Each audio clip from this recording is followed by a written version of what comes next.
Kabut duka kemiskinan kembali menelan korban. Belum kering duka air mata atas meninggalnya anak laki-laki di Ngada.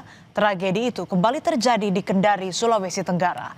Kesulitan ekonomi membuat seorang bocah perempuan harus ikut mencari nafkah dengan menjajakan tisu kepada pengendara di lampu merah. Namun tak ada yang menyangka langkah kecilnya malam itu justru berakhir di bawah roda alat berat yang bahkan tak sempat melihatnya. Ia tak pernah kembali dan meninggalkan duka bagi keluarga. Anakku masa cari uang untuk sesuap nasi, tapi orang tangan dia tanggung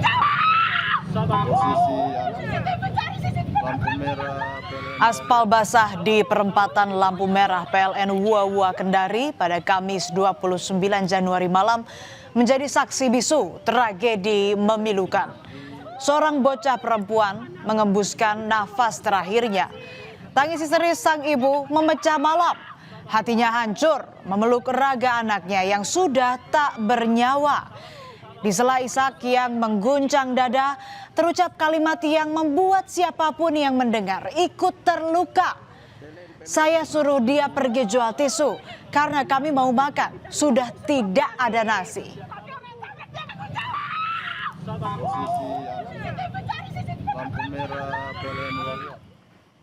Najwa sore itu pamit hendak berjualan tisu kepada sang ibu. Ia berjanji akan membawa beras untuk keluarga sebagai makan malamnya. Bagi Najwa dan keluarga, uang receh dari pengendara hasil berjualan tisu bukan sekadar tambahan, tetapi menjadi penopang kebutuhan sehari-hari dan biaya sekolahnya.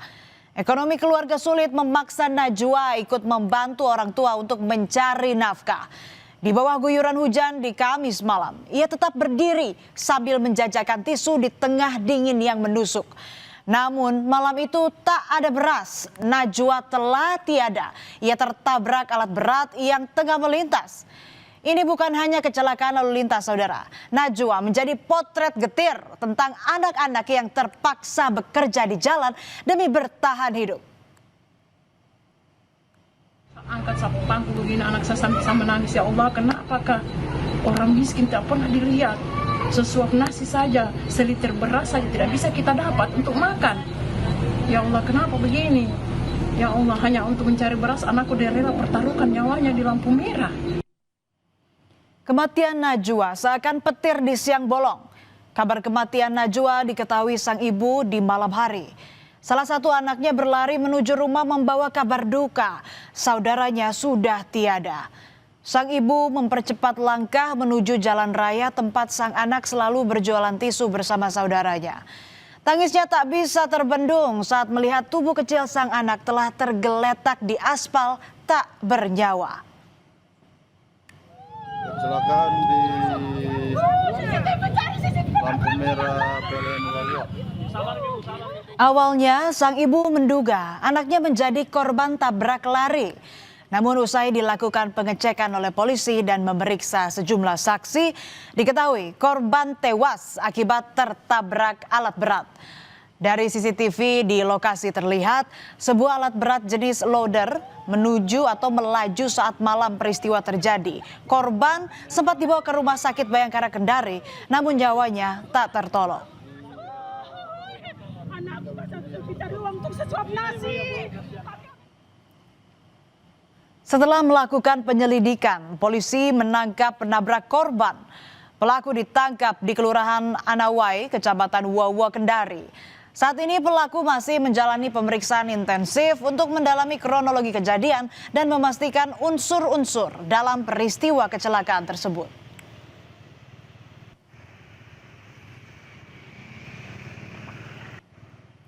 Alat berat yang dikendarai pelaku saat kejadian juga ikut disita, saudara. Wheel loader, alat berat yang menabrak Najwa, adalah alat berat beroda karet yang dilengkapi baket besar di bagian depan. Saat ini alat berat ini telah disita polisi dan disimpan di Polresta Kendari.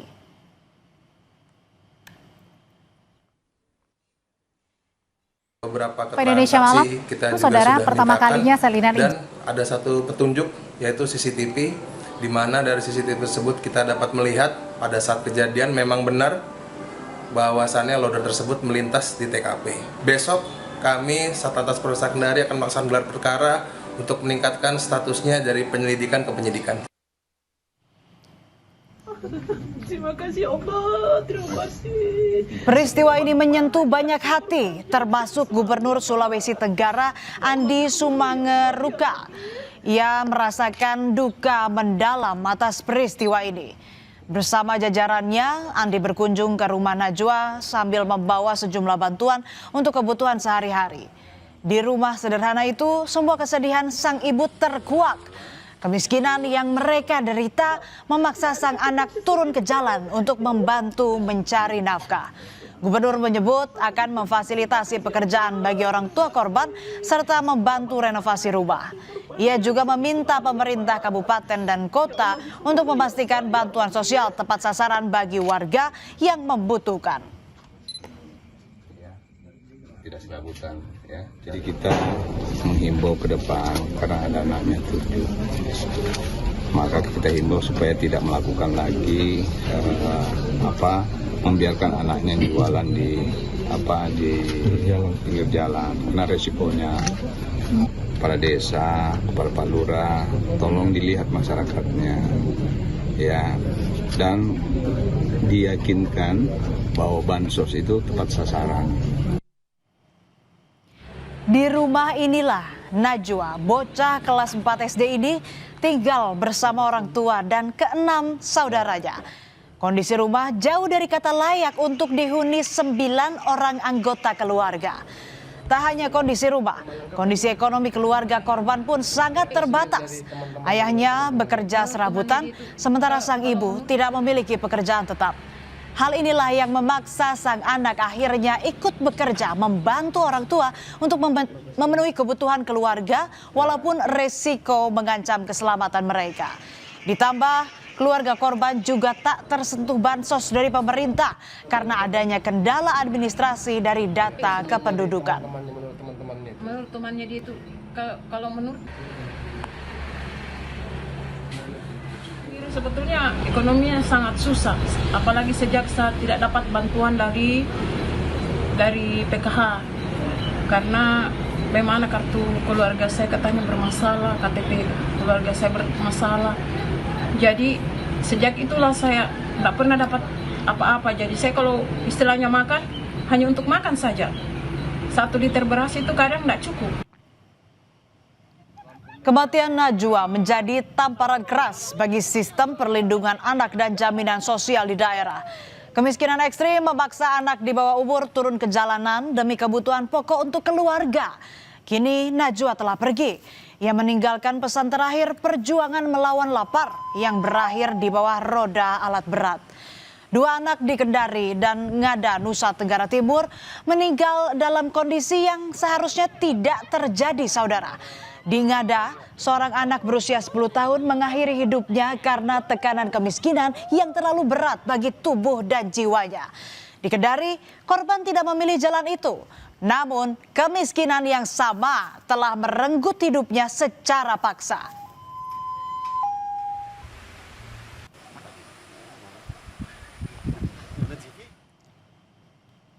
Sebelumnya, seorang anak di Ngada, Nusa Tenggara Timur pergi meninggalkan luka yang tak akan pernah kering.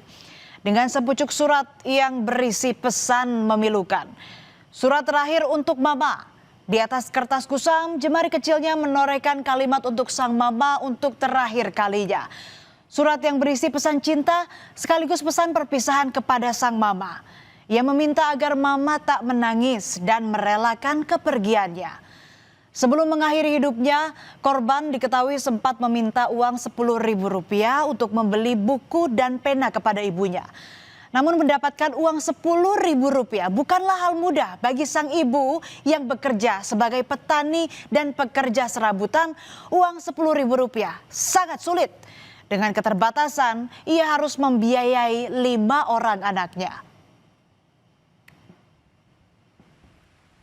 Pondok bambu di Kebun Sunyi berukuran 2 x 3 meter inilah tempat ia menghabiskan kesehariannya bersama sang nenek tercinta. Pondok bambu ini menjadi saksi kehidupan sederhananya sebelum ia ditemukan meninggal dunia. Tak ada pintu kaca, apalagi rangkaian baja. Di ruang sempit ini terdapat sebuah tungku api yang berdampingan langsung dengan tempat tidur mereka. Kondisi ekonomi seadanya, bahkan mereka pun tak terdana bansos karena ada kendala dalam administrasi pada data kependudukan orang tuanya.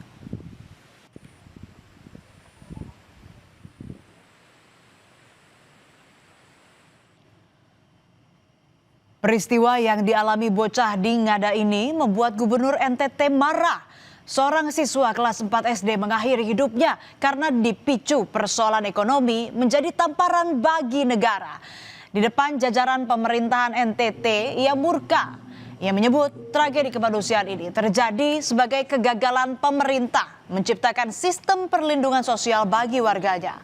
Ia meminta jajarannya untuk mengevaluasi kejadian ini dan meminta peristiwa ini menjadi yang terakhir kalinya. Ini kan kita tidak tahu apa yang salah, tapi berarti peranata sosial kita berarti gagal untuk seperti ini. Pemerintah kita juga gagal, provinsi sama, kabupaten Ngada juga sama. Kita punya peranata agama juga gagal, peranata budaya juga gagal, sampai orang mati karena di situ ini. Nah untuk itu saya minta kita sekarang di tempat ini, para pejabat daerah, saya juga sebagai wakil itu diri saya sendiri. Kayak begini cukup sendiri terakhir sudah. Kematian dua anak di dua wilayah yang berbeda bukan sekadar tragedi individual, tetapi realitas sehari-hari bagi jutaan warga. Kematian kedua anak ini seharusnya menjadi alarm keras bahwa pembangunan tidak boleh lagi diukur dari pertumbuhan ekonomi semata. Pembangunan sejatinya adalah ketika tidak ada satupun anak yang meninggal karena lapar, karena sakit yang bisa diobati, atau karena keluarga miskin untuk mengakses layanan dasar. Kemiskinan tidak hanya merampas nasi dari meja makan, ia juga merampas masa depan, mimpi, dan bahkan nyawa anak-anak yang seharusnya masih belajar dan bermain.